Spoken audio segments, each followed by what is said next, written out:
Chapter 1. 2 years later. Summertime, boys and girls. The gravelly voice of Jake, the controller, crackled on the radio that was on the dashboard of the beaten-up and much-abused SUV. 16-year-old Wisteria was now assigned to be a tracker on her mother's team. She reached out to answer the radio from the back seat, but her mother reached it first. "Jake, you start singing and I'll boil your face in oil when I get back," her mother replied. "Whoa," Andrew remarked jovially as he adjusted his tranquilizer rifle. "Trouble in paradise?" "Shh," her mother snapped back. "We need to focus." The three of them were parked in front of Green Heart Pharmacy where they sat in silence.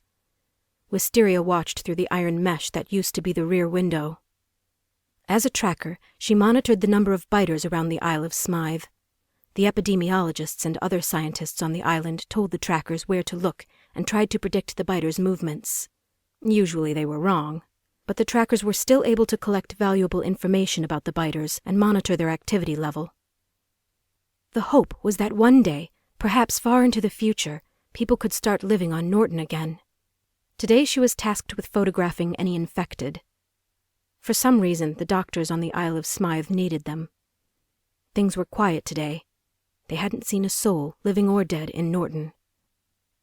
"Okay, darling. I'll stop singing if you'll have dinner with me tonight," Jake teased.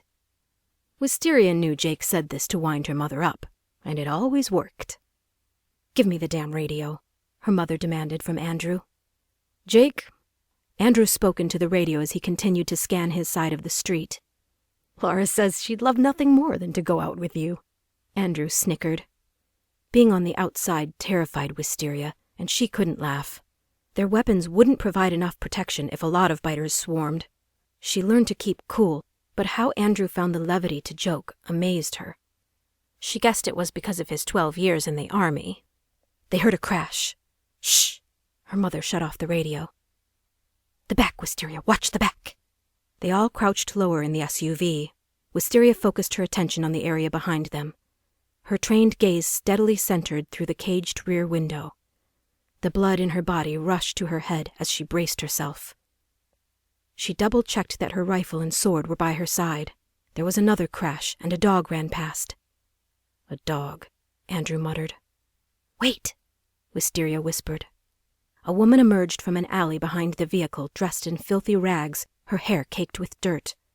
Limping toward them with a blank expression and blood-red eyes, her putrid stench filled the air. No, this wasn't a woman. It was the flesher of a woman, a biter, and as it moved closer, the hairs on Wisteria's neck stood on end. "Wisteria, take the picture," her mother reminded her. "Hair, nails, eyes, and mouth. Those are the pictures you need, like you've done 100 times. "I know," she whispered back to her mother. Containing her fear, she focused on the approaching biter. "You'll be fine," Andrew calmly encouraged. Wisteria knew her job, but Andrew's relaxed tone made her feel even surer of herself. Steadying her camera, she photographed the woman's features.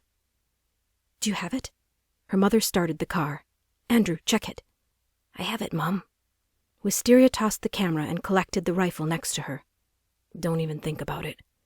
Andrew reached for the weapon. "Use the dart gun." "The sound of a gun will attract biters from miles away," her mother lectured. "I just grabbed the wrong one by mistake," Wisteria admitted. "I know what I'm doing." She aimed the rifle and fired it out through the rear window's iron mesh.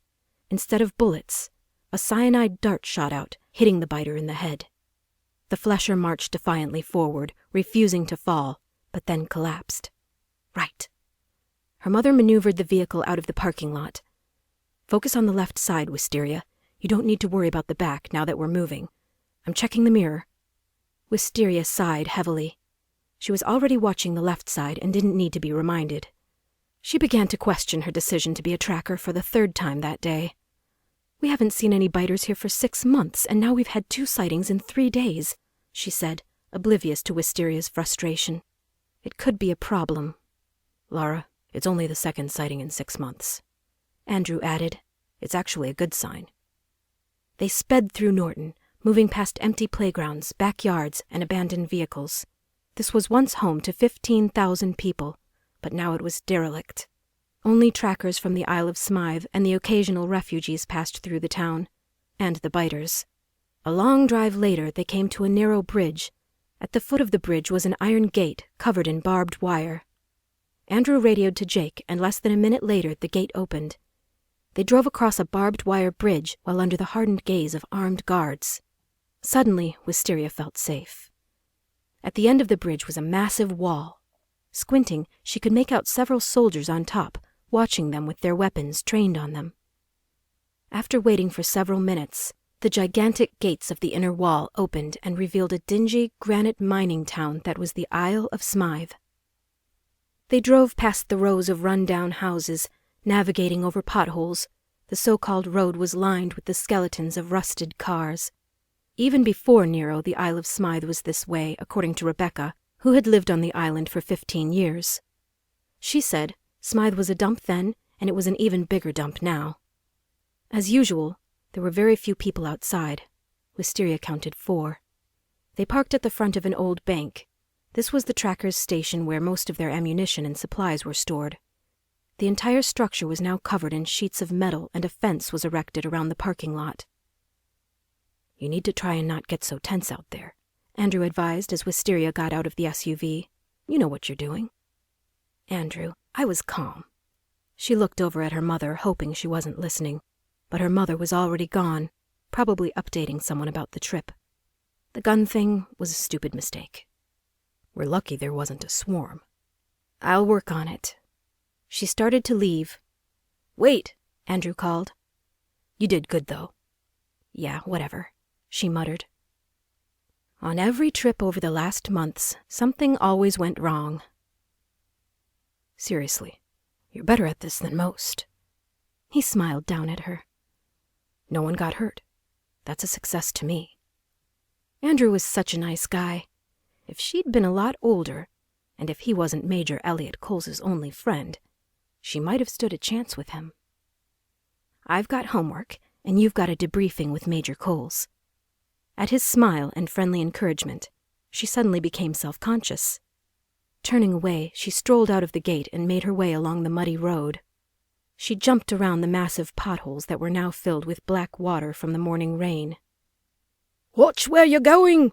Keith Wicks, her neighbor, yelled as she nearly ran into a sheep. The older man was crossing with a small flock of them. "Sorry, Mr. Wicks," Wisteria replied. "Bloody refugees," he muttered as he moved along. Wisteria wasn't originally from the Isle of Smythe. She was one of about 700 refugees who arrived here in the last 3 years to escape the biters. Some of Smythe's locals resented the migrants, but most were just glad to be alive.